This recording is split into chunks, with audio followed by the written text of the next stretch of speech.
gonna miss you now that you're gone.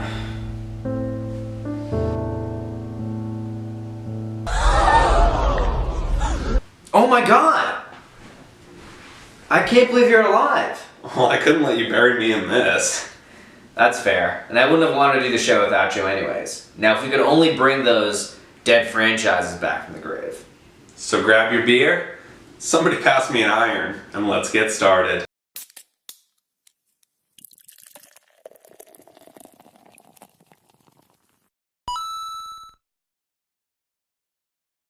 Starting off our list at number 10 is Banjo-Kazooie.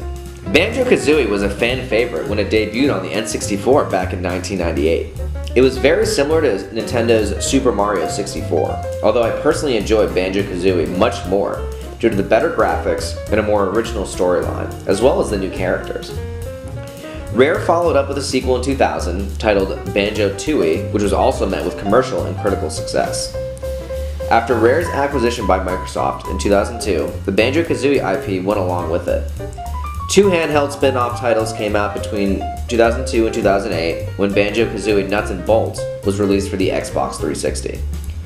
This was met with mixed to positive reviews by critics due to the change on the focus of gameplay. It did reach platinum status for the Xbox 360, and so we'd expect them to release a new one after that.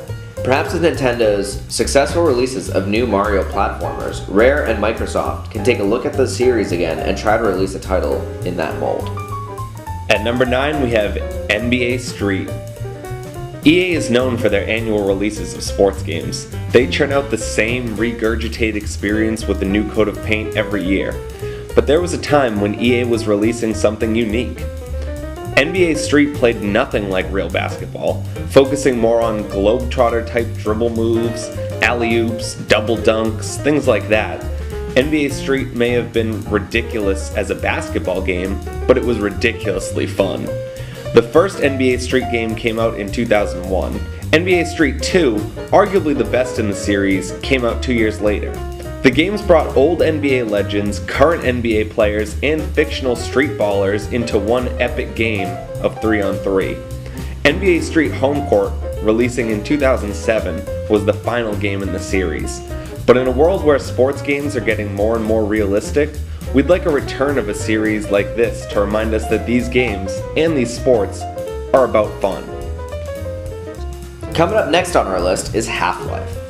Valve's foray into gaming with Half-Life 1 in 1998 saw immediate success as it went on to sell over 9 million copies, won 50 Game of the Year awards, and revolutionized the first-person shooter genre. Valve released Half-Life 2 in 2004 to much of the same fanfare, selling over 12 million copies and garnering 39 Game of the Year awards, as well as several Game of the Decade awards. Despite releasing 2 additional episodes, the latest in 2007, Valve hasn't announced any intention of releasing a third Half-Life, and 12 years almost feels too long to release an episode 3 for the original Half-Life 2 game. Apparently the culture at Valve is one where developers get to choose what types of projects they want to work on, and if no one is excited about working on a Half-Life 3 title, then it won't happen. It's probably a great culture to work in, as you get to choose what you want to work on, but it's definitely not great for us gamers waiting for Half-Life 3. In the meantime, be sure to download those mods on Steam to add new content and update the visuals for the game, because it looks like we may never see a Half-Life 3. Coming in at number 7 we have Earthbound. Known as Mother in Japan, this series has an interesting history. The original Mother game wasn't released outside of Japan until 2015, 26 years after its first release, and 20 years after its sequel had already been brought to the States. Mother 3, the third and final game in the series to this point, has never left Japan, and hardcore Nintendo fans have clamored for years for the third installment to be brought back. And while I'd love to see the third game come to my region, I'd much rather see a brand new installment of this RPG. Much like another game coming up on this list, Earthbound is currently just relegated to nostalgia through Smash Bros. But this title is both emotional and humorous, a fun gameplay experience that definitely needs to return. Coming in at number 6 on our list is Baldur's Gate. Produced by BioWare, Baldur's Gate is a wonderful RPG with fantastic story writing, music, and great gameplay. many of these being way ahead of their time when the first title launched in 1998. They would follow it up with Baldur's Gate 2 in 2000, which received critical acclaim. While EA did release Siege of Dragonspear in 2016, this was in reality an expansion to the first Baldur's Gate title, which they re-released in 2012 with enhanced visuals. I'd really love to see a Baldur's Gate 3 released, with all new graphics, a new storyline, and some more amazing music. I feel like Bethesda's Elder Scrolls can't be the only open-world, fantasy-type RPG. We don't have much faith in EA here at Battle Royale, but the ball is in their court with this series. Kicking off the top half of this list, we have Crash Bandicoot. Crash has been getting some love recently. The release of the N. Sane trilogy last year and the nitro-fueled remaster of Crash Team Racing have breathed new life into a series that hadn't seen any sort of non-mobile release in 10 years. Now we hope that this wacky marsupial can bring us a new adventure from the Wumpa Islands. He was at the forefront of 3D platforming when releasing on the PlayStation, and while that genre has become less popular over the years, and Naughty Dog has moved on to bigger and better things, it would still be nice to see him return to reignite the rivalry between him and Nintendo.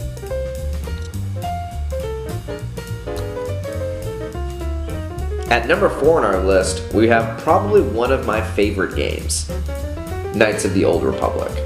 Another BioWare product, the first Knights of the Old Republic was released in 2003 as an Xbox Windows exclusive to critical acclaim and went on to claim over 40 Game of the Year awards from various publications. A sequel was released in late 2004 and was developed by Obsidian Entertainment. Although not as good as the first, due to it almost feeling too similar to the original, the game was met with positive reception. I remember discovering both titles at Best Buy on a sale in 2006 when the 360 was already out and they were just trying to get rid of old Xbox games. I scooped them up and finished them both over the course of a winter vacation. BioWare released an online RPG version, The Old Republic, back in 2011. But just like with the Elder Scrolls Online, turning this world into an online RPG didn't do it justice. We hope with all of the new Star Wars films coming out recently that we'll see a reboot of this series soon. At number 3, we have Chrono Trigger. The original Chrono Trigger game may have not only been one of the best RPG games at the time, but could still be one of the best games of all time, period. The game released in 1995 and follows the adventures of a group led by Chrono as they travel through time to save the world from being destroyed in the future. 2 more titles were released in the franchise, Radical Dreams, a text-based side story, and Chrono Cross, which released in North America in 2000, also to critical acclaim. A 4th game was trademarked Chrono Break, but nothing ever came of it, and it seems as though Square Enix has abandoned the franchise. Let's get them to bring it back. And coming in at number 2 on our list is Jade Empire. You know, it's kind of incredible how many BioWare titles are on this list. Jade Empire was released in 2005 for the original Xbox, just months before the Xbox 360 was released. BioWare devoted so much time to this project that they actually outsourced a sequel to one of their best hits, Knights of the Old Republic, to Obsidian Entertainment. Jade Empire was released to excellent reviews, although its timing affected its sales. The music and story are fantastic, something BioWare has had a very good track record with, and the graphics weren't pretty good for its time, despite being launched on the older Xbox. A few years back, EA offered it for free on their Origins platform, where I had a chance to pick up a digital copy of it for the PC, and I fell in love with the game again. It's also reminded me, why haven't they made a sequel for this yet? This may be due to EA's ownership of the IP, but if any EA execs are watching, please consider making a Jade Empire too. And finally, at number 1, we have F-Zero. This Nintendo classic franchise has yet to see a release since 2004, when Climax was released in Japan, and GP Legend was brought to the West. A faint memory of the series lives on through Nintendo's other properties, most notably Captain Falcon's presence in Super Smash Bros., as well as stages in Smash and Mario Kart 8. But the Big N could benefit from bringing back the more serious, fast-paced racer to complement its kart series. And with Nintendo's track record of unique and creative gameplay, it would be cool to see where they could take this franchise after so many years off. The first few F-Zero games were stellar, and a much needed reboot is why we want to see this series back. We hope you enjoyed this video today. Make sure to hit the like button if you enjoyed it. Please subscribe, and let us know in the comments down below what franchise you want to see return. Until next time, see ya!